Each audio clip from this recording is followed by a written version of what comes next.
warahmatullahi wabarakatuh. Perkenalkan, nama saya Muhammad Fatrah dari kelas 10 IPA 4. Di video kali ini saya akan menjelaskan tugas-tugas saya yang diberikan kepada Ibu Lika Yulinda, di mana adalah seorang guru fisika yang mengajar di kelas 10. Yang pertama, metode ilmiah. Kriteria metode ilmiah terbagi menjadi 5 bagian, yaitu yang pertama, berdasarkan fakta, analisis, dan pengambilan kesimpulan yang dilakukan harus didasari pada fakta-fakta yang nyata terjadi, bukan dari opini peneliti saja, dan bersifat objektif adalah sikap yang harus dijunjung tinggi bagi seorang untuk berpandangan terhadap suatu masalah. 2. Bebas dari prasangka. Saat melakukan eksperimen, peneliti tidak boleh memiliki prasangka. Peneliti boleh memiliki hipotesis, namun eksperimen harus dijalankan secara objektif meskipun diperkirakan hasil tidak sesuai hipotesis. Yang ketiga, merumuskan masalah atau membuat hipotesis. Metode ilmiah melibatkan suatu perumusan masalah yang diteliti atau hipotesis penjelasan atas terjadinya suatu fenomena. Yang keempat, menggunakan prinsip-prinsip analisis. Menarikan kesimpulan berdasarkan metode ilmiah harus menggunakan prinsip-prinsip analisis. Hal ini mengartikan dibutuhkannya menjelaskan urutan berpikir dan kejadian dalam menjelaskan suatu fenomena fisika. Komponen-komponen permasalahan dan hubungan diantaranya harus diketahui dengan jelas dan dapat dijelaskan secara runut. Yang kelima, menggunakan teknik kuantitatif. Teknik kuantitatif dengan ukuran yang objektif dan memberikan hasil yang dapat dimengerti secara universal dan minim subjektivitas peneliti. Yang kedua, langkah-langkah metode ilmiah terbagi menjadi 7 bagian. Yang pertama, merumuskan masalah. Langkah pertama dari metode ilmiah adalah menyusun rumusan masalah. Rumusan masalah adalah uraian pertanyaan penelitian yang harus dicari jawabannya melalui proses penelitian. Rumusan masalah dibuat dalam bentuk pertanyaan dan menggambarkan hubungan antar variabel yang akan diteliti. Yang kedua, menyusun kerangka teori. Langkah selanjutnya dari metode ilmiah adalah menyusun kerangka teori. Secara sederhana, kerangka teori bisa diartikan sebagai kerangka pemikiran yang digunakan untuk mengatasi semua masalah atau menjawab semua pertanyaan. Kerangka teori merupakan hubungan antar konsep berdasarkan studi empiris. Kerangka teori merupakan jaringan hubungan antar variabel yang secara logis diterangkan, dikembangkan, dan dielaborasi dari masalah penelitian. Yang ketiga, merumuskan hipotesis. Setelah kerangka teori, maka langkah atau tahapan selanjutnya dalam metode ilmiah adalah merumuskan hipotesis. Secara sederhana, hipotesis sering diartikan sebagai dugaan atau jawaban sementara dari masalah yang harus diuji. Hipotesis berisi pertanyaan yang belum terbukti mengenai hubungan antara dua variabel atau lebih yang dibuat berdasarkan kerangka teori. Yang keempat, melakukan eksperimen.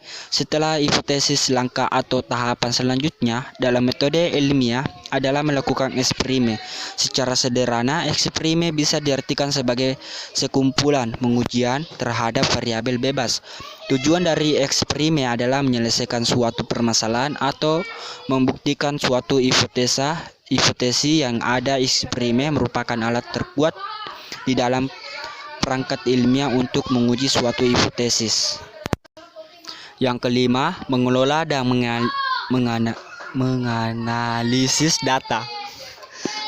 Setelah eksperimen, langkah atau tahapan selanjutnya dalam metode ilmiah adalah mengelola dan menganalisis data. Data yang akan diolah berasal dari pengamatan selama berlangsungnya eksperimen yang dicatat dan dikumpulkan. Data yang berkumpul kemudian diolah dan dianalisis.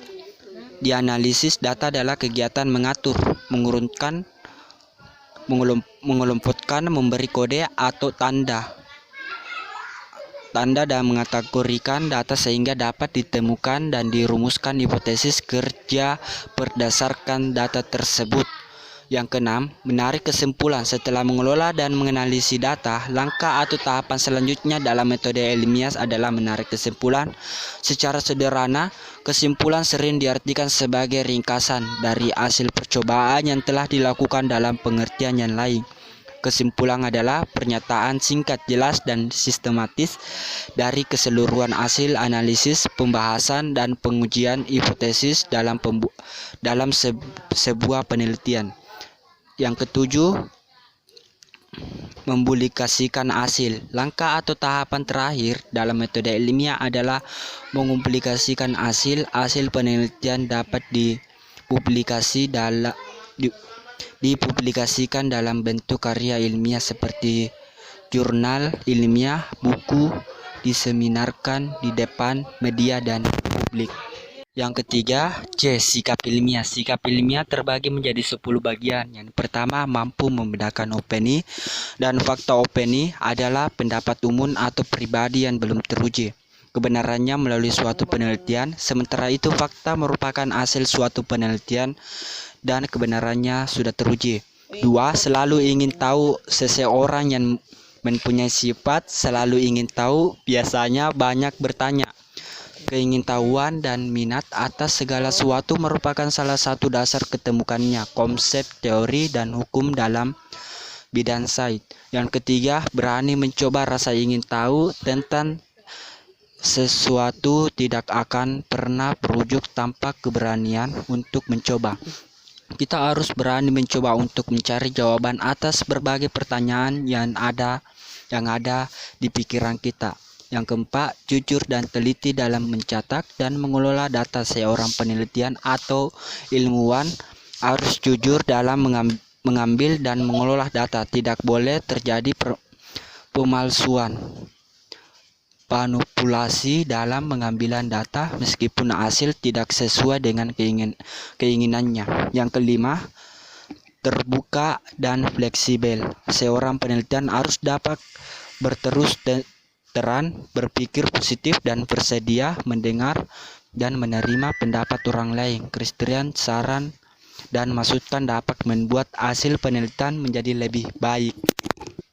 Yang keenam, berpendapat secara ilmiah dan kritis adalah sikap yang harus memiliki karena sikap tersebut dapat mempengaruhi hasil penelitian dan juga penelitian yang akan dilaksanakannya. Yang ketujuh, peduli lingkungan saja merupakan perilaku atau tindakan yang selalu berupaya mencegah kerusakan pada lingkungan alam di sekitarnya dan mengembangkan upaya-upaya untuk memperbaiki kerusakan alam yang telah terjadi. Yang ke-8, bertanggung jawab. Seorang peneliti harus bertanggung jawab terhadap hasil penelitiannya, yang baik secara ilmiah maupun moral. Selain itu, keselamatan tim dan kelestarian alam juga menjadi tanggung jawabnya. Yang ke-9, ulet dan gigih, yang disertai keyakinan penelitian membutuhkan keuletan, kegigihan, penyakinan, dan kerja keras. Seorang peneliti tidak boleh cepat berputus asa. Jika gagal dalam suatu penelitian, seorang peneliti harus segera mencari penyebab kegagalan itu.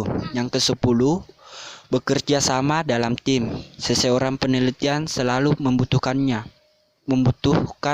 orang lain pada saat melakukan percobaan. Penelitian harus mampu bekerja sama dengan temannya sehingga percobaan dapat berhasil dengan baik.